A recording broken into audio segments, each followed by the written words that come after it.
நீங்கள் கூட நேற்று கேட்டுருக்கிறீங்களே, இன்னும் கொஞ்சம் ஆதரிச்சிருந்தா கொஞ்சம் நல்லா இருந்திருக்குமே அப்படின்னு சொன்னீங்களே. அதுக்கு உங்கள் தியாகத்தை கொஞ்சம் சொல்லுங்களேன், உங்கள் போராட்ட களத்தை சொல்லுங்களேன், உங்கள் உழைப்பை சொல்லுங்களேன். எந்த உழைப்பும் கொடுக்கல. தமிழ்நாட்டில் எத்தனை பேரிடர் ஏற்பட்டுச்சு? கஜா புயல் வந்துச்சு, வர்தா புயல் வந்துச்சு, தானே புயல் வந்துச்சு, சுனாமி வந்துச்சு. அப்பெல்லாம் விஜய் தம்பி நீங்கள் எங்கே இருந்தீங்க? மாங்காய் பறிச்சுக்கிட்டு இருந்தீங்களா? என்னப்பா உங்க பேச்சுக்கு அளவே இல்லாமல் இருக்கு. தமிழ்நாட்டில் கொரோனா தொற்று ஏற்பட்டுச்ச, அப்போ இந்த தமிழ்நாட்டு மக்களுடைய உயிரை காப்பாற்றுறதுக்கு யார் உழைச்சா? நீங்கள் களத்தில் இறங்கி தமிழ்நாட்டு மக்களுக்கெல்லாம் பாதுகாப்பு அரணை உருவாக்கி கொடுத்தீங்களா விஜய் தம்பி? இல்லை தமிழகத்துடைய ஜீவாதார உரிமையாக இருக்கிற முல்லை பெரியாறு, காவேரி, கச்சத்தீவுக்கு பெரிய சட்ட போராட்டத்தை நடத்தி விவசாயிகளோட நின்று அந்த உரிமைகளெல்லாம் மீட்பதற்கு பாடுபட்டீங்களா விஜய் தம்பி? இல்லை இளைய சமுதாயத்திற்கு, தமிழ்நாட்டு மக்களுக்கு நீங்கள் என்ன வழிகாட்டி இருக்கிறீங்க தம்பி? சிறு வயதில் திரைப்படத்தில் நடித்து சன்மானம் வாங்கி இப்போது தனி விமானத்தில் செல்கின்ற வகையில் உங்கள் குடும்ப பொருளாதாரத்தை உயர்த்தி இருக்கிறீங்க. இதுதானே நீங்கள் செய்த தமிழ்நாட்டு மக்களுக்கு செய்திருக்கிற தியாகம்.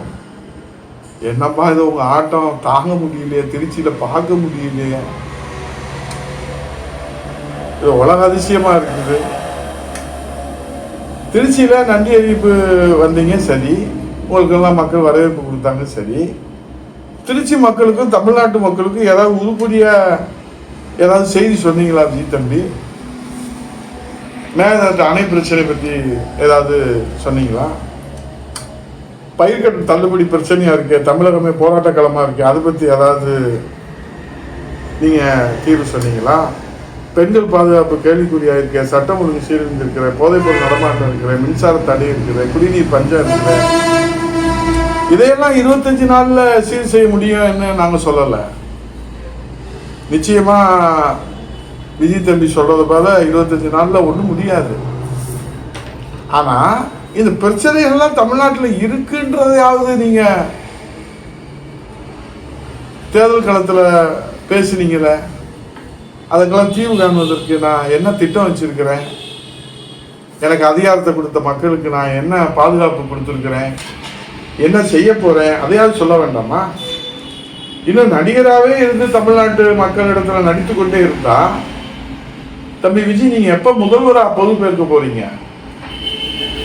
முதல்வராக வந்துட்டீங்கன்றத நீங்கள் மறந்துட்டு நடிகராகவே எல்லாரையும் விமர்சனம் செய்றீங்களே, அது அதிமுகவே உங்களை கிள்ளிக்கிற மாதிரி நீங்கள் நினைக்கிறீங்க. எங்கள் நேரம், எங்கள் காலம், புரட்சித் தலைவர் மனித புனிதர் மன்னாதி மன்னன் மக்கள் தலைவர் பாரத ரத்னா அவர்கள் தொடங்கிய கட்சி, இதய தெய்வம் தமிழகுலசாமி அம்மா அவர்கள் உயிரை கொடுத்து வளர்த்தெடுத்த கட்சி, புரட்சி தமிழர் ஒரு சாமானியர் இன்றைக்கு இந்த இயக்கத்திற்காக தன்னை அர்ப்பணித்து உழைத்து கொண்டிருக்கிறார்கள். அவரிடத்துல உங்களை போன்ற சினிமா கவர்ச்சி இல்லை. அவருக்கு சினிமா கவர்ச்சி இல்லாதனாலே நீங்கள் எதை வேணாலும் பேசிடலாமா? அதிமுகவை அபரிக்க நினைக்கிறீங்க, அதிமுகவை அழிக்க நினைக்கிறீங்க. உங்கள் ஆணவம், அகம்பாவம், பேச்சு தெரியுது விஜய் தம்பி. மாண்புமிகு முதல்வரே,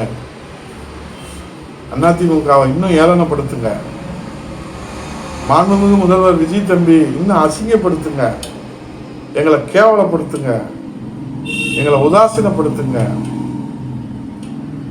எங்களை அவமானப்படுத்துங்க. அப்பத்தான் அதிமுகவின் சிங்க கூட்டம் சிலுத்தெழுந்து உங்களை சிதில் சிதிலாக உருவாக்குகிற காலத்தை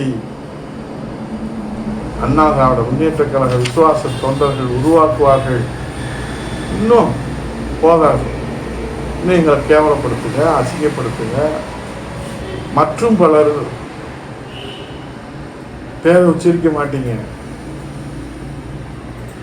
ஏன்னா நீங்கள் அவதார புருஷன். நீங்கள் அதிமுக பேரை சொல்லிட்டா, பொதுச் செயலாளரை சந்திச்சுட்டா, பொதுச் செயலாளர் பேரை சொல்லிட்டா அவருக்கு விளம்பரம் கிடைச்சிடும். ஏன்னா நீங்கள் சினிமா நடிகர்.